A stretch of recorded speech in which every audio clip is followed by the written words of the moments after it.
Hi friends, welcome to Jisho vlogs. ಇದು Saturday vlog ಆಗಿರುತ್ತೆ. Friends, ನಾನು ಚಿಕ್ಕಪೇಟೆಗೆ ಹೋಗಬೇಕಾಗಿತ್ತು. ಸೊ ಅದಕ್ಕೋಸ್ಕರ ಇಲ್ಲಿ ಬೆಳಗ್ಗೆನೇ ಮಸೊಪ್ಪು ಸಾರು ಮಾಡಿ ಚಪಾತಿ ಮಾಡ್ಕೊಳ್ಳೋಣ ಅಂತ ರೆಡಿ ಮಾಡ್ಕೊತಾ ಇದ್ದೀನಿ. ಈಗಲೇ ಸಾಂಬಾರು ಮಾಡಿಟ್ರೆ ಸಾಯಂಕಾಲ ಬರೋ ಅಷ್ಟೊತ್ತಿಗೆ ಸುಸ್ತಾಗಿರುತ್ತೆ ಅಲ್ವಾ, ಸ್ವಲ್ಪ ರೈಸ್ ಮಾಡಿಕೊಂಡ್ರೆ ಸಾಕಾಗುತ್ತೆ ಅಂತ ಹೇಳಿಬಿಟ್ಟು ನಾನಿಲ್ಲಿ ಮಸೊಪ್ಪು ಸಾರಿಗೆಲ್ಲ ರೆಡಿ ಮಾಡ್ಕೊತಾ ಇದ್ದೀನಿ. ಅದಕ್ಕೆ ಅಂತ ಇಲ್ಲಿ ನಾನು ಅಲಸಂದೆ ಬೇಳೆ ಮತ್ತು ತೊಗರಿಬೇಳೆ ಎರಡನ್ನೂ ತೊಳೆದು ಇಟ್ಕೊಂಡು ಎಲ್ಲ ಥರದ್ದು ಮಿಕ್ಸ್ ಸೊಪ್ಪನ್ನ ಹಾಕ್ಕೊಂಡಿದ್ದೀನಿ. ಅಣ್ಣೆ ಸೊಪ್ಪು, ಸ್ವಲ್ಪ ಮೆಂತ್ಯ ಸೊಪ್ಪು, ಸ್ವಲ್ಪ ಸಬ್ಬಕ್ಕಿ ಸೊಪ್ಪು ಎಲ್ಲದನ್ನು ಚಿಕ್ಕ ಚಿಕ್ಕದಾಗಿ ಕಟ್ ಮಾಡಿ ನೀಟಾಗಿ ತೊಳ್ಕೊಂಡು ಬೇಳೆ ಜೊತೆಗೆ ಹಾಕ್ಕೊಂಡಿದ್ದೀನಿ. ಹಾಗೆಯೇ ಇದಕ್ಕೆ 2 ಟೊಮೆಟೊ ಮತ್ತು ಒಂದು 5-6 ಎಸಳು ಬೆಳ್ಳುಳ್ಳಿ, ಒಂದೆರಡು ಹಸಿಮೆಣ್ಸಿನ್ಕಾಯಿ ಮತ್ತು ಒಂದು ಅರ್ಧ ಈರುಳ್ಳಿನ ಕಟ್ ಮಾಡಿ ಹಾಕೋತಾ ಇದ್ದೀನಿ. ಇನ್ನು ಅರ್ಧ ನಾನು ಒಗ್ಗರಣೆಗೆ ಅಂತ ಹಾಗೆಯೇ ಎತ್ತಿಟ್ಕೊಂಡಿದ್ದೀನಿ. ಈಗ ಇದಕ್ಕೆ ಸ್ವಲ್ಪ ಜೀರಿಗೆ ಹಾಗೆಯೇ ಸ್ವಲ್ಪ ಅರಿಶಿನ ಹಾಕೋತೀನಿ. ಒಂದು 2 ಸ್ಪೂನು ಧನಿಯಾ ಪುಡಿನ ಹಾಕೋತಾ ಇದ್ದೀನಿ. ಇದು ಚಿಕ್ಕ ಸ್ಪೂನ್ ಆಗಿರೋದ್ರಿಂದ 2 ಸ್ಪೂನ್ ಧನಿಯಾ ಪುಡಿ, 1 ಸ್ಪೂನು ಖಾರದ ಪುಡಿ ಹಾಕೋತಾ ಇದ್ದೀನಿ. ಇಲ್ಲಿ ನೀವು ಬೇಕಾದರೆ ಫುಲ್ಲು ಹಸಿಮೆಣ್ಸಿನ್ಕಾಯಿನೇ ಯೂಸ್ ಮಾಡ್ಕೋಬೋದು. ಅದಾದಮೇಲೆ ರುಚಿಗೆ ತಕ್ಕಷ್ಟು ಉಪ್ಪನ್ನು ಹಾಕೋತಾ ಇದ್ದೀನಿ. ಮತ್ತು ಇದೆಲ್ಲದನ್ನು ಬೇಯೋದಕ್ಕೆ ಎಷ್ಟು ನೀರು ಬೇಕೋ ಅಷ್ಟು ನೀರನ್ನು ಕೂಡ ಸೇರಿಸ್ಕೊಂಡು ಇದನ್ನು ಕುಕ್ಕರ್ ಬೇಯೋದಕ್ಕೆ ಇಡಬೇಕಾಗುತ್ತೆ. ಕುಕ್ಕರ್ ಮುಚ್ಚಳನ ಕ್ಲೋಸ್ ಮಾಡಿಬಿಟ್ಟು ಇಲ್ಲಿ ನಾನು ಒಂದು 3-4 ವಿಷಿಲ್ನ ಹಾಕೊತೀನಿ. ಕುಕ್ಕರ್ ವಿಷಿಲ್ ಬಂದು ಅದು ತಣ್ಣಗಾಗೋದ್ರೊಳಗೆ ನಾವಿಲ್ಲಿ ಚಪಾತಿ ಹಿಟ್ಟನ್ನ ಕಲಿಸ್ಕೊತೀನಿ. ಚಪಾತಿ ಮಾಡ್ಕೊಳ್ಳೋಕ್ಕೆ ಅಂತ ಹೇಳಿಬಿಟ್ಟು ನಾನು 1.5 ಕಪ್ ಆಗೋಷ್ಟು ಗೋಧಿ ಹಿಟ್ಟನ್ನು ಹಾಕೋತಾ ಇದ್ದೀನಿ. ಅದಕ್ಕೆ ಸ್ವಲ್ಪ ಉಪ್ಪನ್ನ ಹಾಕೋತೀನಿ. ಯಾವಾಗಲೂ ಚಪಾತಿ ಮಾಡಬೇಕಾದ್ರೆ ಸ್ವಲ್ಪ ಉಪ್ಪನ್ನು ಕಡಿಮೆನೇ ಹಾಕ್ಕೊಳ್ಳಿ, ಸ್ವಲ್ಪ ಬಾಯಾರಿಕೆ ಆಗೋದೆಲ್ಲ ಕಡಿಮೆ ಆಗುತ್ತೆ. ಈಗ ಇದಕ್ಕೆ ಸ್ವಲ್ಪನೇ ನೀರನ್ನು ಸೇರಿಸ್ಕೊಂಡು ಎಷ್ಟಾಗುತ್ತೋ ಅಷ್ಟು ಗಟ್ಟಿಯಾಗಿ ನಾವು ಚಪಾತಿನ ಕಲಿಸ್ಕೋಬೇಕು. ಕಲಸಿದ್ದಾದಮೇಲೆ ಅದನ್ನು ಚೆನ್ನಾಗಿ ನಾದಿ ಇಟ್ಕೋಬೇಕು. ಆವಾಗ ಚಪಾತಿ ಒಳ್ಳೆ ಪೂರಿ ಥರ ಉಬ್ಬಿ ಬರುತ್ತೆ. ನೋಡಿ, ಈ ಥರ ಕೈಯಲ್ಲಿ ಚೆನ್ನಾಗಿ ಅದನ್ನು ನಾದ್ಕೋಬೇಕು. 1-2 ನಿಮಿಷ ಈ ಥರ ಮಾಡಿದ್ರೆ ಅದು ಫುಲ್ ಸಾಫ್ಟ್ ಆಗುತ್ತೆ. ನೋಡಿ ಈಗ ಎಷ್ಟು ಸಾಫ್ಟ್ ಆಗಿದೆ ಅಂತನ. ಈ ಥರ ಮಾಡಿಬಿಟ್ಟು ಇದನ್ನೇ ಜಾಸ್ತಿ ಹೊತ್ತಿಡೋದೇನು ಬೇಕಾಗಲ್ಲ, ಒಂದು 2 ನಿಮಿಷ ಇಟ್ಕೊಂಡ್ರೆ ಸಾಕು. ನೀವು ತುಂಬ ಅರ್ಜೆಂಟ್ ಇದ್ದರೆ ಈ ಥರ ನಾದ್ಬಿಟ್ಟು ಇಮಿಡಿಯೇಟಾಗಿ ಕೂಡ ಚಪಾತಿಗಳನ್ನ ಮಾಡ್ಕೋಬೋದು. ಹಾಗೆಯೇ ಫ್ರೆಂಡ್ಸ್, ಯಾರೆಲ್ಲ ಈ ವಿಡಿಯೋನ ನೋಡ್ತಾ ಇರ್ತೀರಾ ದಯವಿಟ್ಟು ಸಬ್ಸ್ಕ್ರೈಬ್ ಮಾಡ್ಕೊಳ್ಳಿ, ನಮಗೆ ಸಪೋರ್ಟ್ ಮಾಡಿ ಅಂತ ಕೇಳ್ಕೊತೀನಿ. ಯಾಕಂದರೆ ನಾನಿನ್ನೂ ಹೊಸದಾಗಿ ಈ ಚಾನಲ್ನ ಶುರು ಮಾಡ್ತಾ ಇದ್ದೀನಿ. ಅದಕ್ಕೋಸ್ಕರ ನಿಮ್ಮ ಸಪೋರ್ಟ್ ನನಗೆ ತುಂಬಾ ಮುಖ್ಯವಾಗಿ ಬೇಕಾಗಿರೋದ್ರಿಂದ ಪ್ಲೀಸ್ ದಯವಿಟ್ಟು ಯಾರೇ ಎಲ್ಲ ನೋಡ್ತಾ ಇರ್ತೀರಾ ಸಬ್ಸ್ಕ್ರೈಬ್ ಮಾಡಿಕೊಂಡು ವಿಡಿಯೋನ ನೋಡಿ ಅಂತ ನಾನು ಕೇಳ್ಕೊತೀನಿ. ಈಗ ಕುಕ್ಕರೆಲ್ಲ ವಿಷಿಲ್ ಬರ್ತಾ ಇದೆ ಅಲ್ವಾ, ಒಂದು 4 ಕೂಗಾದಮೇಲೆ ನಾನಿಲ್ಲಿ ಆಫ್ ಮಾಡ್ಕೊಂಡಿದ್ದೆ. ನೋಡಿ, ಆಫ್ ಮಾಡಿಕೊಂಡು ಈಗ ಕುಕ್ಕರ್ ತಣ್ಣಗಾಗಿದೆ. ಓಪನ್ ಮಾಡಿಬಿಟ್ಟು ಇದನ್ನು ನೀಟಾಗಿ ಸ್ವಲ್ಪ ಮಸ್ಕೋಬೇಕು. ಇದರಲ್ಲಿ ಏನಾದರೂ ಜಾಸ್ತಿ ನೀರಿದ್ದರೆ ಅದನ್ನು ಯಾವುದಾದ್ರೂ ಒಂದು ಬಟ್ಲಿಗೆ ಬಸ್ಕೊಂಬಿಟ್ಟು ಆಮೇಲೆ ನೀವು ಈ ಥರ ಮಸ್ಕೋಬೇಕಾಗತ್ತೆ. ಇದೆಲ್ಲನೂ ಪೂರ್ತಿಯಾಗಿ ನುಣ್ಣಗಾಗಬೇಕು. ಆ ಥರ ನಿಧಾನವಾಗಿ ಸೊಪ್ಪು ಮತ್ತು ಬೇಳೆನ ಮಸಿಬೇಕಾಗುತ್ತೆ. ಮತ್ತು ನಾನು ನಮ್ಮ ಮನೇಲಿ ಬೇಳೆ ಎಲ್ಲ ಊರಿಂದನೇ ತರಿಸ್ಕೊಳ್ಳೋದು. ಹಂಗಾಗಿ ಬೇಳೆ ಸ್ವಲ್ಪ ನಮ್ಮದು ಗಟ್ಟಿನೇ ಇರುತ್ತೆ, ನಾಟಿ ಬೇಳೆ ಅಲ್ವಾ. ಸೊ ಹಾಗಾಗಿ ಜಾಸ್ತಿ ವಿಷಿಲ್ಗಳನ್ನ ಹಾಕಿಸ್ಕೋಬೇಕು ಮತ್ತು ನೀಟಾಗಿ ಈ ಥರ ಮೆತ್ತಗಾಗೋವರೆಗೂ ಮಸ್ಕೋಬೇಕು. ಆವಾಗಲೇ ಅದು ಬೇಳೆ ಎಲ್ಲ ನುಣ್ಣಗಾಗೋದು. ಅಂಗಡಿಯಿಂದ ತರೋವಂಥ ಬೇಳೆ ಆದರೆ ಬೇಗ ನಮಗೆ ನುಣ್ಣಗಾಗುತ್ತೆ. ಆವಾಗ ಇಷ್ಟೊತ್ತು ಮಸಿಯೋದಕ್ಕೆ ಟೈಮ್ ಹಿಡಿಯೋದಿಲ್ಲ. ಈಗ ಎಲ್ಲ ನುಣ್ಣಗೆ ಮಸ್ಕೊಂಡಿದ್ದಾಯ್ತಲ್ವ, ಇದಕ್ಕೆ ಸ್ವಲ್ಪ ಒಗ್ಗರಣೆ ಹಾಕ್ಕೊಂಬಿಡೋಣ. ಅದಕ್ಕೋಸ್ಕರ ಅಂತ ನಾನು ಇಲ್ಲಿ ಒಂದು ಬಟ್ಲನ್ನು ಇಟ್ಕೊಂಡು ಸ್ಟವ್ನ ಆನ್ ಮಾಡ್ಕೊಂಡಿದ್ದೀನಿ. ನಾನೇನು ಆಗಲೇ ಅರ್ಧ ಈರುಳ್ಳಿನ ಹೆಚ್ಚಾಗಿದ್ದನ್ನ ಹಾಗೆ ತೆಗೆದಿಟ್ಟಿದ್ದೆ ಅಲ್ವಾ, ಆ ಅರ್ಧ ಈರುಳ್ಳಿನ ಕಟ್ ಮಾಡಿ ಇಟ್ಕೋತೀನಿ. ಈಗ ಈ ಬಟ್ಲಿಗೆ ಸ್ವಲ್ಪ ಎಣ್ಣೆನ ಹಾಕ್ಕೋತೀನಿ. ಅಂದರೆ ಎಣ್ಣೆ ನೀವು ಎಷ್ಟು ಯೂಸ್ ಮಾಡ್ಕೋತೀರ, ಕೆಲವ್ರಿಗೆ ಎಣ್ಣೆ ಜಾಸ್ತಿ ಇದ್ದರೆ ಇಷ್ಟ ಆಗುತ್ತೆ, ಅಥವಾ ಕೆಲವ್ರಿಗೆ ಕಡಿಮೆ ಇರಬೇಕು ಅಂತ ಅನಿಸುತ್ತೆ. ನಿಮಗೆ ಎಷ್ಟು ಬೇಕೋ ಅಷ್ಟು ನೋಡಿಕೊಂಡು ಎಣ್ಣೆನ ಹಾಕ್ಕೋಬೇಕು. ಮತ್ತು ಅದಕ್ಕೆ ಸ್ವಲ್ಪ ಸಾಸಿವೆ ಮತ್ತು ಸ್ವಲ್ಪ ಜೀರಿಗೆನ ಹಾಕ್ಕೊಂಡು ಅವು ಚಿಟಪಟ ಅಂತ ಅನ್ನೋದಕ್ಕೆ ಶುರು ಮಾಡಿದ ಮೇಲೆ ಈರುಳ್ಳಿನ ಹಾಕ್ಕೋಬೇಕು. ಈರುಳ್ಳಿನ ಫುಲ್ಲು ಬ್ರೌನ್ ಕಲರ್ ಬರೋವರೆಗೂ ನಾವು ಫ್ರೈ ಮಾಡ್ಕೋಬೇಕಾಗತ್ತೆ. ಅದಕ್ಕೋಸ್ಕರ ಇಲ್ಲಿ ನೀವು ಬೇಕಾದರೆ ಸ್ವಲ್ಪ ಉಪ್ಪನ್ನು ಕೂಡ ಸೇರಿಸ್ಕೋಬೋದು. ನಾನು ಉಪ್ಪನ್ನು ಹಾಕ್ಕೊಂಡಿಲ್ಲ, ಯಾಕಂದರೆ ಸೊಪ್ಪಿಗೆ ಉಪ್ಪು ಕರೆಕ್ಟಾಗಿದೆ. ನಾನೇನಾದರೂ ಈಗ ಮತ್ತೆ ಈರುಳ್ಳಿ ಬೇಯಲಿ ಅಂತ ಉಪ್ಪು ಹಾಕ್ಕೊಂಬಿಟ್ರೆ ಸ್ವಲ್ಪ ಉಪ್ಪಿನಂಶ ಜಾಸ್ತಿ ಆಗಿಬಿಡುತ್ತೆ. ಹಂಗಾಗಿ ನಾನು ಹಾಗೇ ಫ್ರೈ ಮಾಡ್ಕೊತಾ ಇದ್ದೀನಿ. ನೀಟಾಗಿ ಎಲ್ಲದನ್ನು ಫ್ರೈ ಮಾಡಿಕೊಂಡು ಮಸ್ತು ಇಟ್ಕೊಂಡಿರೋಂಥ ಮಸಪ್ಪನ್ನು ಇದರೊಳಗಡೆ ಹಾಕ್ಕೊಂಡಿದ್ದೀನಿ. ಈಗ ಅದನ್ನು ಒಂದು ಕುದಿ ಬರೋವರೆಗೂ ಕುದಿಸ್ಕೋಬೇಕು.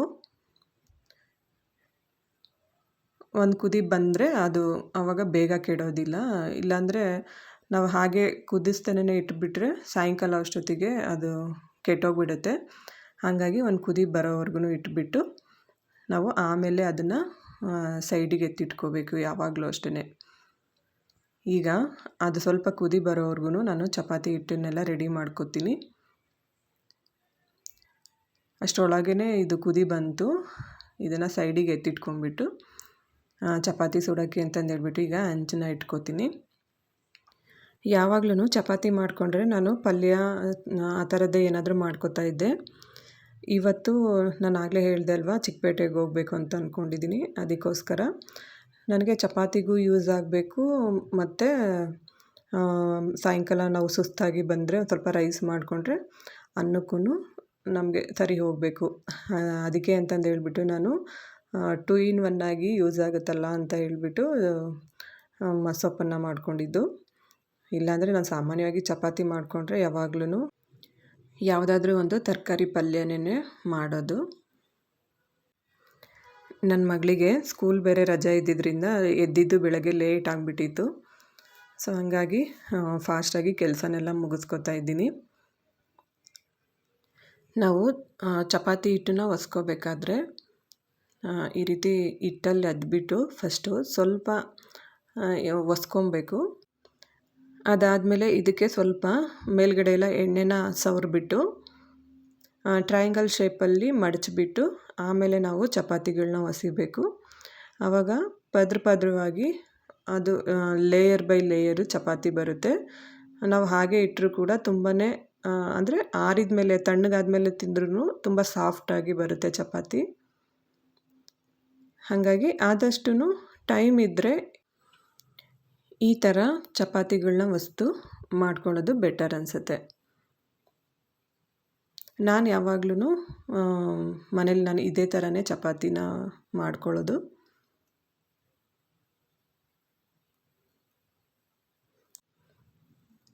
ಈಗ ನಾನು ಒಂದು 4 ಚಪಾತಿ ಮಾಡ್ಕೋತೀನಿ ಅಷ್ಟೇ. 4 ಚಪಾತಿ ಆದರೆ ನನಗೂ ನನ್ನ ಮಗಳಿಗೆ ಸಾಕಾಗುತ್ತೆ. ಇವತ್ತು ತಿಂಡಿ ಮಾಡೋದು ಲೇಟಾಗಿದೆ ಅಂತ ಹೇಳಿಬಿಟ್ಟು ನಮ್ಮ ಮನೆಯವರು ಹಾಗೇ ಹೊರಟುಬಿಟ್ರು. ನಾನು ಆಚೆನೇ ಎಲ್ಲಾದರೂ ತಿನ್ಕೊಂಬಿಡ್ತೀನಿ ಅಂತ ಹೇಳಿಬಿಟ್ಟು. ಹಾಗಾಗಿ ಇವಾಗ ಒಂದು 4 ಚಪಾತಿ ಮಾಡಿಬಿಟ್ಟು ನಾವು ಬೇಗ ಬೇಗ ತಿಂದುಬಿಟ್ಟು ರೆಡಿಯಾಗಿಬಿಟ್ಟು ಹೊರಡಬೇಕು. ಈಗ ಇನ್ನೇನು ಆಲ್ಮೋಸ್ಟ್ ಹಂಚೆಲ್ಲ ಕಾದಿದ್ದಾಗಿದೆ. ಚಪಾತಿಗಳನ್ನೆಲ್ಲ ಸುಟ್ಕೋತೀನಿ ಈಗ. ಫ್ರೆಂಡ್ಸ್, ಈಗ ನೀವೇ ನೋಡಿ ಚಪಾತಿ ಒಳ್ಳೆ ಪೂರಿ ಥರ ಎಷ್ಟು ಚೆನ್ನಾಗಿ ಉಬ್ಬಿ ಬರುತ್ತೆ ಅಂತ. ನೀವು ಕೂಡ ಅಷ್ಟೇ ಸ್ವಲ್ಪ ಚಪಾತಿ ಹಿಟ್ಟನ್ನ ಕಲಿಸ್ಕೋಬೇಕಾದ್ರೆ ಗಟ್ಟಿಯಾಗಿ ಕಲಸಿ ಅದನ್ನು ಚೆನ್ನಾಗಿ ನಾದ್ಬಿಟ್ಟು ಇಟ್ಟರೆ ನೀವು ಮಾಡೋ ಚಪಾತಿ ಕೂಡ ಹೀಗೆ ಉಬ್ಬಿ ಬರುತ್ತೆ. ಹಾಗೆ ಲೇಯರ್ ಬೈ ಲೇಯರ್ ಬರುತ್ತೆ. ಈ ರೀತಿ ಒಸೆಯೋದ್ರಿಂದ ಚಪಾತಿ ತುಂಬಾ ರುಚಿಯಾಗಿ ಬರುತ್ತೆ. ಇದೆಲ್ಲ ಮಾಡ್ಕೋತಾ ಇದ್ನ ಫ್ರೆಂಡ್ಸ್, ಕರೆಂಟ್ ಬೇರೆ ಹೋಗ್ಬಿಡ್ತು. ಹಾಗಾಗಿ ಈ ವಿಡಿಯೋನ ಇಲ್ಲಿಗೆ ಸ್ಕಿಪ್ ಮಾಡಿಬಿಟ್ಟು ನಾವು ತಿಂಡಿನ ತಿಂದ್ಕೊಂಡು ಚಿಕ್ಕಪೇಟೆಗೆ ಹೋಗೋಣ ಅಂತ ಹೊರಟುಬಿಟ್ವಿ. ನಾವು ಚಿಕ್ಕಪೇಟೆಗೆ ಮೆಟ್ರೋ ಟ್ರೈನಲ್ಲಿ ಹೋಗೋಣ ಅಂತಂದು ಹೇಳಿಬಿಟ್ಟು ಲೇಟ್ ಆಗಿತ್ತಲ್ವ, ಇನ್ನು ಬಸ್ಸಲ್ಲಿ ಹೋಗ್ತೀವಿ ಅಂತ ಹೋಗ್ಬಿಟ್ರೆ ಹೆಜ್ಜೆಗೂ ಟ್ರಾಫಿಕ್ಕು ಲೇಟ್ ಆಗಿಬಿಡುತ್ತೆ ಅಂತ ಮೆಟ್ರೋ ಟ್ರೈನ್ಗೆ ಬಂದ್ವಿ. ಬಂದು ಟಿಕೆಟೆಲ್ಲ ಕಲೆಕ್ಟ್ ಮಾಡ್ಕೊಂಬಿಟ್ಟು ಒಂದು 2 ನಿಮಿಷ ಆಯ್ತಷ್ಟೇ. ಅಷ್ಟೊತ್ತಿಗೆ ಟ್ರೈನ್ ಬಂತು. ಬೇಗ ಒಂದು 5 ನಿಮಿಷಕ್ಕೆಲ್ಲ ಚಿಕ್ಕಪೇಟೆಗೆ ಬಂದುಬಿಟ್ವಿ. ನನ್ನ ಮಗಳು ಕೂಡ ಅದೇ ಹೇಳ್ತಾ ಇದ್ಲು, ಅಮ್ಮ ಬೆಂಗಳೂರಲ್ಲಿ ಎಲ್ಲ ಕಡೆ ಓಡಾಡೋದಕ್ಕೆ ಇದೇ ಥರ ಮೆಟ್ರೋ ಟ್ರೈನ್ ಇದ್ದರೆ ಎಷ್ಟು ಚೆನ್ನಾಗಿರುತ್ತೆ ಅಲ್ವಾ, ಎಷ್ಟು ಬೇಗ ಹೋಗ್ಬಿಡ್ಬೋದು ಅಂತ. ಅಷ್ಟು ಬೇಗ ನಾವು ಚಿಕ್ಕಪೇಟೆನ ತಲುಪಿದ್ವಿ.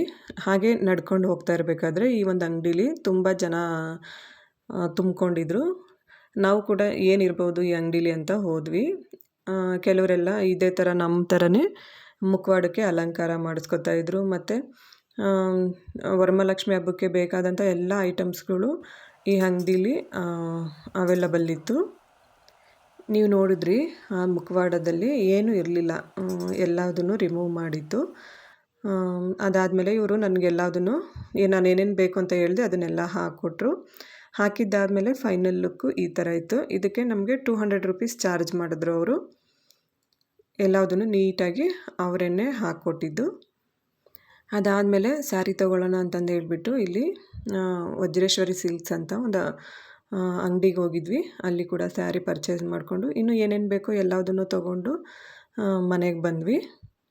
ಮನೆಗೆ ಬಂದುಬಿಟ್ಟು ಏನೇನೆಲ್ಲ ಶಾಪಿಂಗ್ ಮಾಡಿದ್ವಿ ಅಂತ ಹೇಳಿಬಿಟ್ಟು ಒಂದು ಸಾರಿ ಎಲ್ಲನ ತೆಗೆದುಬಿಟ್ಟು ನಾನು ನಮ್ಮ ಮನೆಯವ್ರಿಗೆಲ್ಲ ತೋರಿಸ್ತಾ ಇದ್ದೆ ಏನೇನು ತೊಗೊಂಡ್ವಿ, ಎಷ್ಟೆಷ್ಟು ಆಯಿತು ಅಂತ.